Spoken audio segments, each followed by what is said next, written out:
Hello বন্ধুরা, আবার আমি এসে গেছি একটা নতুন কিছু বিষয় নিয়ে। আজ আমি ইলাস্ট্রেটারে যেটা তোমাদের দেখাবো সেটা হচ্ছে ইলাস্ট্রেটর 3D। একটা আইসোমেট্রিক ভিউ থেকে একটা সোফা কী করে তৈরি করতে হয়। সোফা আমি প্রথমে এখান থেকে নিউ ফাইলে গিয়ে একটা A4 সাইজের পেজ নিয়ে নিচ্ছি। ল্যান্ডস্কেপ ভিউতে ক্রিয়েট, এরপরে আমি চলে যাচ্ছি, কালারটা একটু চেঞ্জ করি।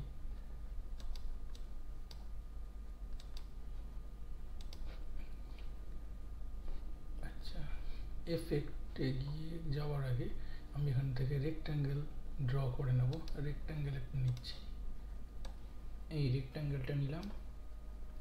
নেবার পরে কোণগুলোকে একটু এখান দিয়ে এইভাবে রাউন্ড করে দিলাম। এই রাউন্ড করে দেওয়ার পরে এইবার আমি চলে যাচ্ছি এফেক্টে গিয়ে 3D and materials, extrude and bevel. এই যে ডেপথ আমি যদি একটু চওড়া করতে চাই তাহলে এটা ডেপথ এইরকমভাবে আমি অ্যাডজাস্ট করতে পারি, বেশি কম। আচ্ছা, এই যে ব্ল্যাক বর্ডার মতন হয়ে আছে, এটা আমার যদি না দরকার হয় তাহলে আমি চলে যাব স্ট্রোকে। এখান থেকে গিয়ে স্ট্রোকটাকে আমি অফ করে দেবো, এইভাবে চলে গেল।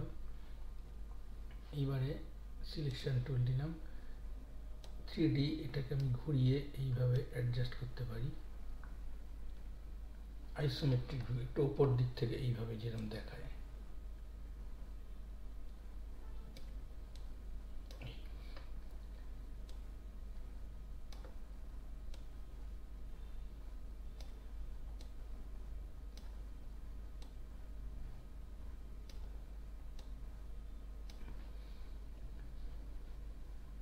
আবার আমি 3D অপশানে যাচ্ছি, এখানে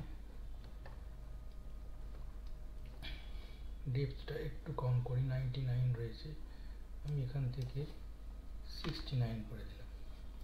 আচ্ছা, এইটারই একটা কপি নিচ্ছি, অল্ট ড্র্যাগ করে এটাকে এখান থেকে ঘুরিয়ে অ্যাডজাস্ট করছি।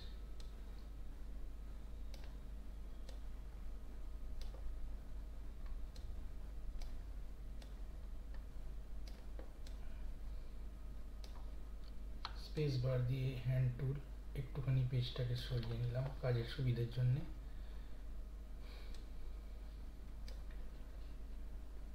এইটাকে একটু আমি যদি এইভাবে বাড়িয়ে দিই তাহলে দুদিকেই বেড়ে যাবে এইরকমভাবে।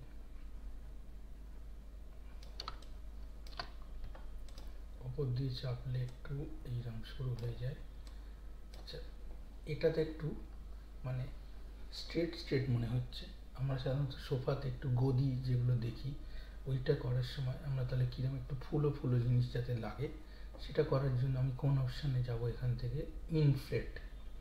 ইনফ্লেট অপশানটায় গেলে একটু উঁচু ফুলো মতন এইরকম হয়ে যাবে, কিন্তু এতটা দরকার নেই। আমি কোনটা কমাবো, এই ভলিউম, এই যে আয়তনটা ভলিউম, এটাকে 100% আছে, এখান থেকে আমি কমিয়ে দেবো।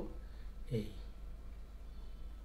সেম আমি এইটাকেও করব, সিলেক্ট ইনফ্লেট, ভলিউমটা কমিয়ে দিই। আচ্ছা, ডেপথটা একটু কমাতে হবে, বড্ড চওড়া লাগছে, 49, এটাকেও ডেপথটা 49, বা এখান থেকে আর একটু এটার একটা কপি নিলাম, এইটাকে আমি কমিয়ে দেবো উপর থেকে এইরকম।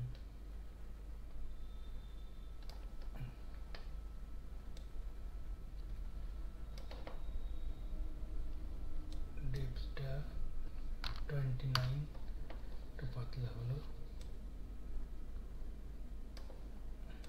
নিচেরটাও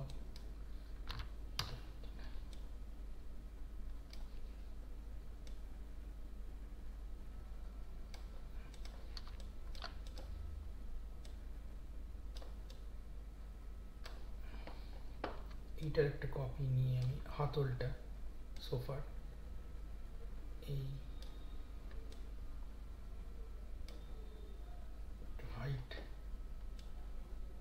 ডেপথটা বাড়িয়ে দিচ্ছি, হাইটটা বেড়ে যাচ্ছে। একটু রোটেশনটা ঠিক করি, ঘুরিয়ে এইভাবে।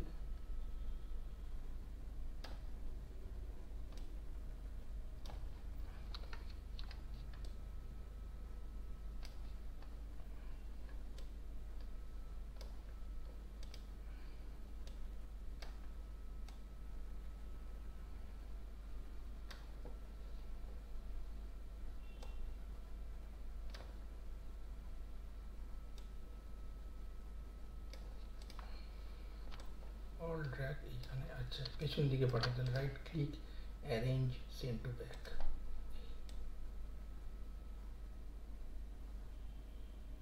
একটা বন্ধুরা একটা বেসিক সোফার মডেল হয়ে গেল, সুন্দর।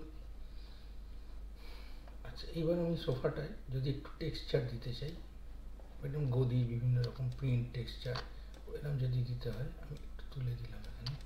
তখন আমি কোথায় যাব? 3Dর মধ্যে মেটেরিয়ালসে গিয়ে এখানে বিভিন্ন ধরনের স্টক আমাদের রয়েছে।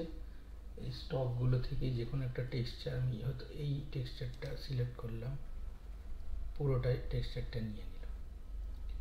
এবার টেক্সচার এর মধ্যে চেঞ্জ করতে হলে প্রপার্টিস, এর মধ্যে আরও রয়েছে, এইটা আমি সিলেক্ট করেছি। আচ্ছা, মেটেরিয়ালস,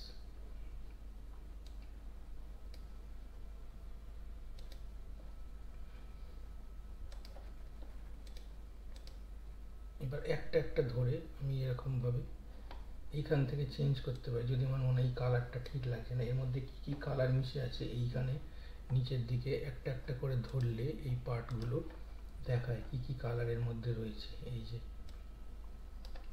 ডিপ একটু সি গ্রিন, স্কাই একটু লাইট, স্কাই একদম আর হোয়াইট, এই কালারগুলো এর মধ্যে মিশে রয়েছে, লাইট গ্রে। এইগুলো কালার চেঞ্জ করতে হলে কালার এখান থেকে চেঞ্জ করা যায়, এরকম করে কালার চেঞ্জ করা যায়। এই যে আমি সবগুলোর মধ্যে এইভাবে কালার চেঞ্জ করতে পারি।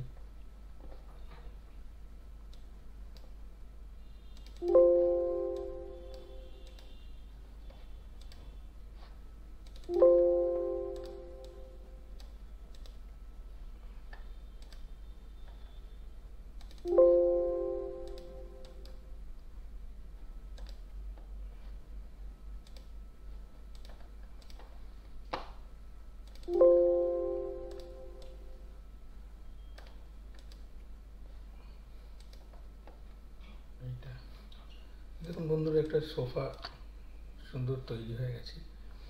আচ্ছা, এরপরে আমি সোফাটা কোথায় রয়েছে? একটা ঘরের মধ্যে। আমি ব্যাকগ্রাউন্ডে একটা ঘর মতন ড্রয়িং করব। ক্লিয়ার, এই রেক্টাঙ্গেল নিলাম, একটা ফ্লোর,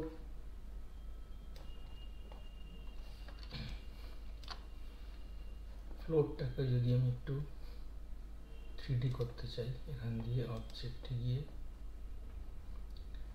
3D,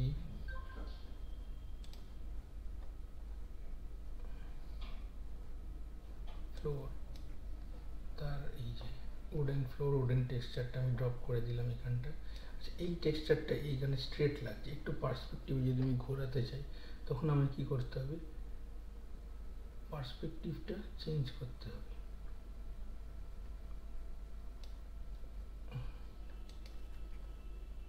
রোটেট, এইভাবে রোটেশন, এই যে এরকম করে আমার রোটেশনটা কন্ট্রোল অ্যাডজাস্ট করতে হবে। এই যে এটা অলমোস্ট ঠিক আছে। উডেন কালারটা যদি চেঞ্জ করতে হয়, এইখান থেকে তলায় গিয়ে কালার চেঞ্জ করা যায় এইভাবে।